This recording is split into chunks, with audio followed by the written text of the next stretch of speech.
Ousseynou Diop, secrétaire général du syndicat national des agents de la propreté, coordonnateur du collectif des ex-travailleurs de l'ex-AMA, de l'ex-SIAS et de l'ex-SOTRAC.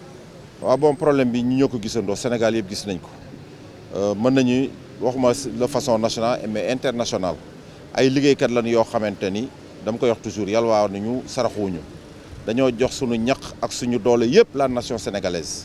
ba en un moment donné ñu dissoudre société yooyu arbitrairement et politiquement alors comme ci état de droit la ñu nekk ñu toog di laaj suñu àq ak suñu yelleef ci régime président Ablaye Wade def ci ay avance ba kenn ku nekk muy société bu mu doon bu nekk mu def ci ay avance alors ñu dem ci régime président Macky Sall bi ñu demee ci régime président Macky Sall ci élection présidentielle mu taxaw fii ci stade Guédiawaye ni bu ma faloo dinaa leen régler seen problème yéen waa AMA Sénégal waa SIAS waa SOTRAC bi yàlla dogalee mu falu dara réglé wu ci ñu dem en un moment rek ñu amaat grève de la faim comme nii ñu ko defee nii mu yónni waat le ministre du travail ak Innocence Ntap Ndiaye ñu fekk ñu fii ni nu président de la république nee na ay njabootam ngeen arrêté leen li ngeen def dafa nekk ci voyage bu dellu see régler problème naam ba mu dellu see voté nañu budget wu 13 milliards ci magistère am la ci kàddoom la aussi et biñ ko wotee mu nii ci dañ koy fay ci année 2023 ñu toog ci année 2023 di ko xaar ba tey jii année 2023 ngi nii jeex na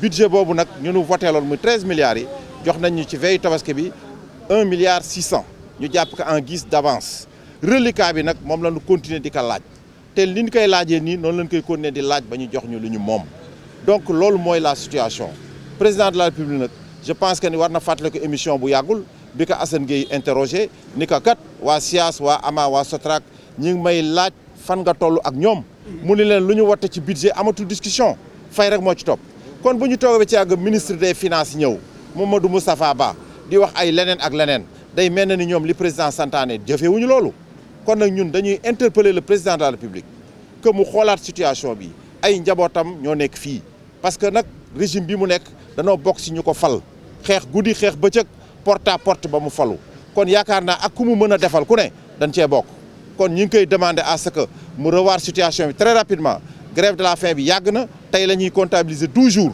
on a évacué pas mal de travailleurs te volontaires yi ñi yëpp ngeen gis ñu toog c'est des volontaires pare nañu pour kenn ku fu ñu génnee ay nit ñu dugg toogaat foofu kon vraiment ñi ngi def appel ci autorités yooyu yëpp Sénégal ci sëriñ yi ci képp koo xam ni am nga mainmise ci réew mi nga wax ci pour ñu régler lii parce que lii lu ñaaw la ci réew lu tey ñi koy def ñi ay magum jëmm lañu te li ñuy laaj àq la ak yelleef kon loolu moo dajale tey jii te lii la ñuy continuer incha allah ba ñu fay ñu sunu xaalis. Fangom du cadre unitaire SOTRAC SIAS AMA Sénégal.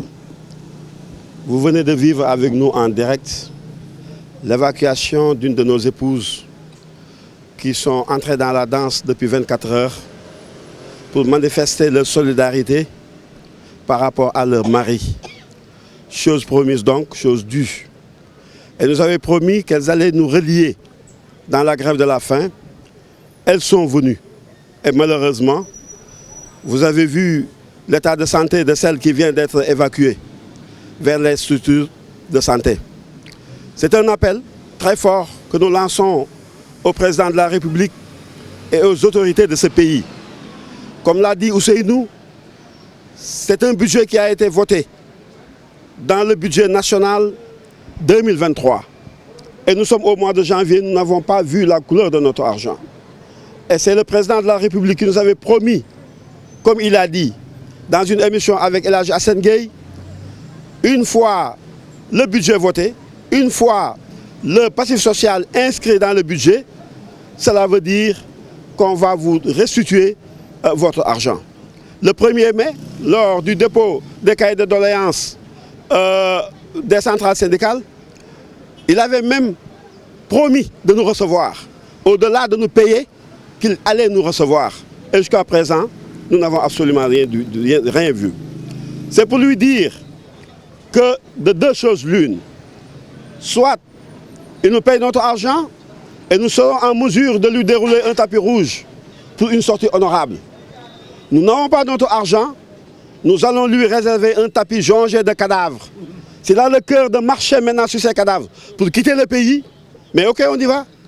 En tout cas, comme l'a dit Ousseynou, nous avons 150 volontaires inscrits. Et à chaque fois qu'un gréviste est évacué, un autre le remplace. Jusqu'à la satisfaction totale de nos revendications. Alors, nous allons l'accompagner. Comme ça, il va quitter le pays. Alors, nous allons l'accompagner à notre façon. Parce qu'on ne se laissera pas faire. Vous voyez les femmes qui sont avec nous. Vous voyez ces vieillards qui sont avec nous, qui sont autour de nous. Ils n'attendent que leur dû. De grâce, qu'on nous paye notre argent. Et puis, c'est terminé. Voilà. Et là, je suis Mohamedou Moustapha Diagne. Je suis le deuxième vice-président du GIE Andeligue Diarignou des ex-agents de la SOTRAC, membre du cadre unitaire SIAS, AMA Sénégal et SOTRAC. Nous sommes aujourd'hui réunis, comme viennent de le dire mes prédécesseurs, pour marquer une grève de la faim que nous avons déclenchée, voilà maintenant 9 jours. Mais ce que nous constatons, c'est le mutisme de l'État qui ne semble pas avoir pris goût par rapport à nos revendications. Et pourtant, tout est parti des promesses du président de la République, M. Macky Sall, qui avait pris l'engagement d'honorer ce passif social et qui est allé jusqu'à l'inscrire dans le budget 2023. C'est 13 milliards. Alors, on nous avait octroyé 1 milliard à la veille de la Tabaski. Donc 1,6 milliard. Donc il nous reste 11,4 milliards que le président de la République reste nous devoir. Par rapport à cela, nous sommes en train de nous organiser. Comme l'a dit M. Ngom, nous sommes en train de nous organiser pour qu'à chaque étape de l'évolution de cette dette, nous marquons notre présence devant le président de la République pour lui rappeler ses engagements, mais également pour lui dire que nous avons accepté de perdre nos sociétés, c'est vrai, mais nous ne perdrons jamais nos droits. Nous ne perdrons jamais nos droits. Et l'État reste nous devoir 11,4 milliards. Maintenant, ne serait-ce qu'à l'honneur des morts qui étaient parmi nous et qui avaient commencé à combattre pour l'octroi de nos gains, ne serait-ce que pour marquer l'honneur de nos femmes, célébrer leur courage. Vous venez de voir qu'il y a une femme qui vient d'être évacuée et nous continuerons cette lutte. C'est-à-dire qu'on est à un point de non-retour. On ne peut plus laisser faire l'État. On est à un point de non-retour. Et cette manifestation ne cesse de continuer tant que nous ne rentrerons pas dans nos droits. Nous avons tendu une perche à l'État. Au lieu du contraire. Au lieu que l'État nous tende une perche, nous avons tendu une perche à l'État pour que le président de la République finisse par honorer ses engagements, pour sortir par cette porte honorable. Mais si en contrepartie, nous ne réagissons, nous n'avons pas de réaction, nous lui tendrons, comme l'a dit M. Moustapha Ngom, un tapis rouge, jonché de cadavres sur lesquels il devra marcher pour quitter ce pays. Ce ne sera pas une sortie honorable. Et nous ne reculerons jamais. Peut-être que la prochaine fois, quand vous viendrez ici, alors qu'on n'est pas encore dans le règlement définitif, vous verrez nos enfants. On est entrés, nos femmes nous ont suivis, mais nos enfants s'organisent pour nous suivre. Et comme je le dis très souvent, il ne faut pas qu'on attende qu'il y ait de la catastrophe pour dire qu'on n'était pas au courant. Il n'y a personne dans ce pays, aucune autorité, ni culturelle, ni politique, ni religieuse, qui n'est pas au courant de cette situation, mais qui nous regarde. Qu'est-ce qu'ils attendent? Moi, c'est la question principale que je me pose. Qu'est-ce qu'ils attendent? Comme si on n'était pas des citoyens. Qu'est-ce qu'ils attendent? Comme nous ne sommes pas des familles de ces confréries. Qu'est-ce qu'ils attendent? Comme nous n'avons pas servi, nous n'avons pas donné notre sang à cette nation. Qu'est-ce qu'ils attendent?